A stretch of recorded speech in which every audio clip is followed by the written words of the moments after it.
Hi, welcome to the tutorial How Zero Flux Current Transducer works. I'm Loic. Historically, measuring the current generates a lot of creativity, and we find today a large diversity of techniques. However, when the application is requesting a very high accuracy, like power analyzer in test and measurements, or medical equipment like MRI, or also power supply for particle accelerators, zero flux technology, also called Fluxgate, is the best solution. But how this technology works? Let's have a look on the principle now. First of all, let's have a quick look on the mostly used current sensing technologies. There are two main families. The first one is based on Ohm's law, and also well known under the name shunt. The second family is based on the magnetic field measurement generated by the circulation of the current. This technology can measure AC only, like current transformer, or AC and DC. As you can see on the diagram, zero flux technology is part of this second family. Now, to explain the principle of the zero flux technology, let's go back to some basics.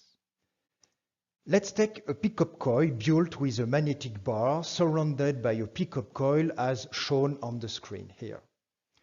On the right side, you can see the equivalent electric circuit with a resistor and an inductance. When a voltage is applied, the current is in the circuit look like in the red curve. The current is growing progressively, following the slope according to the value of the inductance, up to the point where the inductance is saturating. At this time, the equivalent electric circuit is just a resistor. In the case of the zero flux current transducer, the magnetic material used for the bar has specific magnetic properties shown in the blue curve. Indeed, at the beginning, the current is growing slowly due to a high impedance value. Then, suddenly, the inductance is saturating, and like a switch, the current increases very rapidly to achieve the endpoint like previously. If now we apply a square voltage signal, the profile of the current looks like the graph below. It is a succession of positive and negative saturation and desaturation cycles.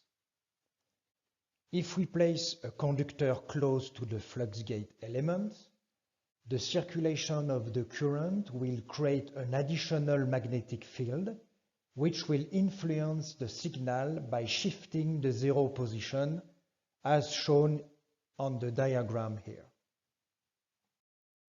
Finally, by using a signal processing calculation called second harmonic, it is possible to recreate the primary current signal like shown with the purple curve.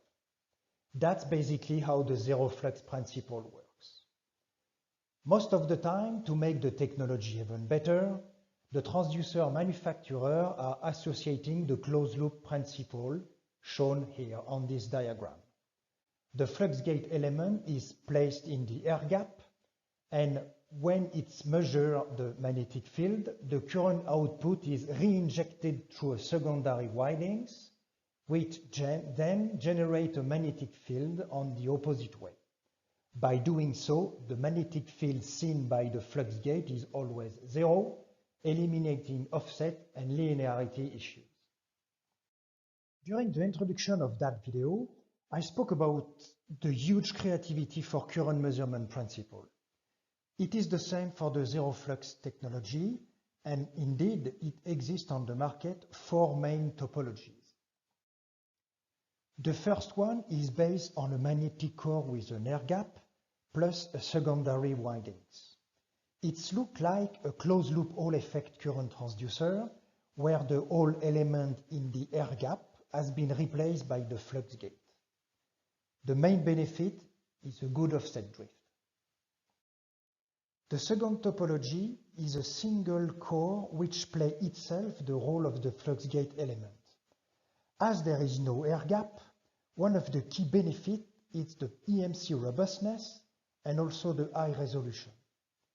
But as the saturation of the core arrives pretty fast, the bandwidth is limited to few hertz.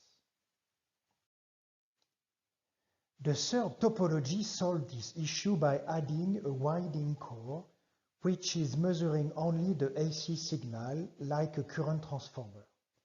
In that case, you get all the benefits.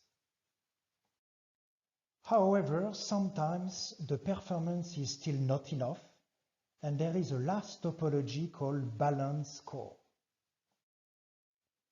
Here, there are two Fluxgate elements placed in opposite way like in a Wheatstone bridge. Therefore, whatever the external environment condition, like EMC or temperature variation, there is a natural passive compensation between the two sensing elements. Thanks to this, it is possible to achieve up to 1 ppm measuring accuracy in a harsh environment. So, I hope this tutorial was useful for you. Of course, you can contact us or visit our website. Thank you again for watching us, and talk to you soon.